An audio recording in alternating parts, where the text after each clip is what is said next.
Izuchukwu was shot and killed for allegedly asking for his unpaid 5-month salary from the manager of the restaurant by an operative of the Abia State Vigilante Service on Sunday, March 26th. The manager of the restaurant was said to have demanded the arrest of Izuchukwu over a missing Nokia touch phone belonging to the company and allegedly threatened to kill him for asking for payment of his salary. He then called on the vigilante operative, who upon arrival was said to have stripped Izuchukwu and beat him to stupor before firing a bullet into his thigh with a pump-action rifle, which affected his femoral artery, causing him to bleed to his death.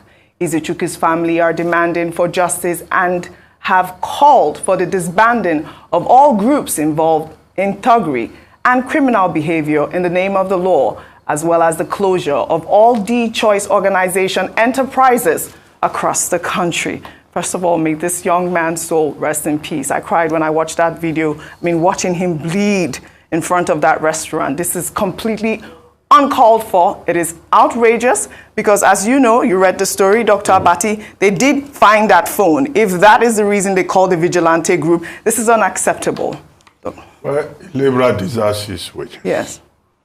Just yesterday, I think in this day newspaper, Nigeria was being praised for signing up to certain protocols of the International Labour Organization. And what is the International Labour Organization there for? To defend the rights of workers, basically, and to create standards, international standards.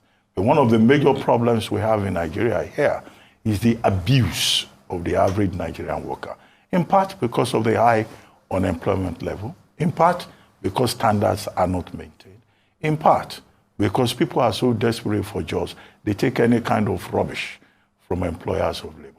This particular young man, who is said to be in transit, hoping to relocate abroad after returning from Dubai, now taking this job in this eatery called the Choice restaurant, then gets killed. He's not been paid for 5 months. Now, it was said that, a phone was missing. And the internal auditor of the restaurant summoned the Abia Vigilante Service that got there, beat him up thoroughly, stripped him naked, shot him in the leg. When other people protested, then they tried to rush him to the Federal Medical Center, where he eventually died. Now, they found the phone plugged in the DJ's cubicle for charging purposes. And meanwhile, a whole life had been lost. I think we should demand justice for Izuchukwu Mbakwe, that's his name. 2, the police must wade into this matter and investigate it thoroughly and make sure that those vigilante services people who took the laws into their hands, who committed murder, are made to face criminal prosecution.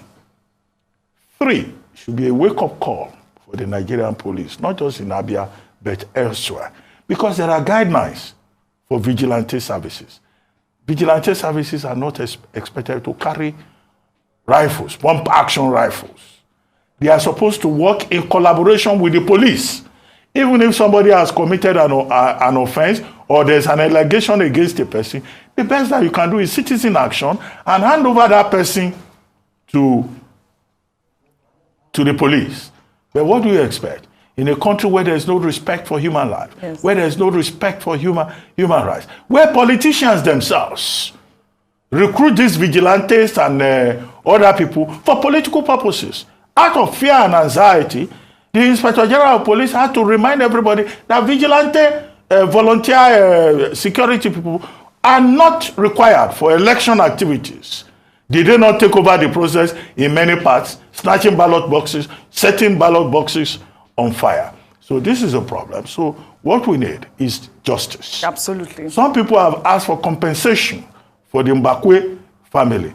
But okay, we talk compensation all the time after people have broken the law. Compensation to the family will not bring him back.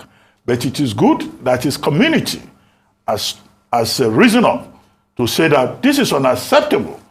And the minimum that can be done right now is to close down that the choice restaurant. It's a crime scene. Yes, absolutely. Because don't be surprised if you go to that community now and that the choice eatery is still serving people rice and pepper soup. Unacceptable. After being a crime scene. Unacceptable. You know, also in Enugu State, an 11-year-old boy identified as Kamsi Yochukwu on Sunday, March 26, was abducted allegedly by security operatives from his residence for idolizing the leader of the indigenous peoples of Biafra, Nnamdi Kanu. It is reported that Kamsi was abducted after he gave his submission over the illegal detention of the IPOB leader.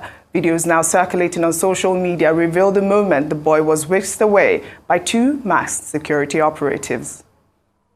They don't come kidnap Kamsi. Nigeria, what is wrong with this country?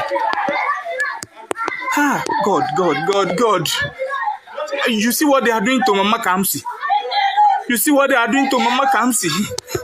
This is not fair. This is not fair. This is not fair. This is not fair.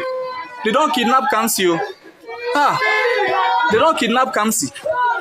God. They don't kidnap Kamsi. They don't kidnap Kamsi. See as Kamsi siblings are crying. See you. I thought it was important to highlight the story. The story needs to be investigated. We need to know what's going on with Kamsi. We'll take our final story in Ghana, where the United States Vice President Kamala Harris arrived in Accra, the country's capital, to begin her tour of the continent. Ghana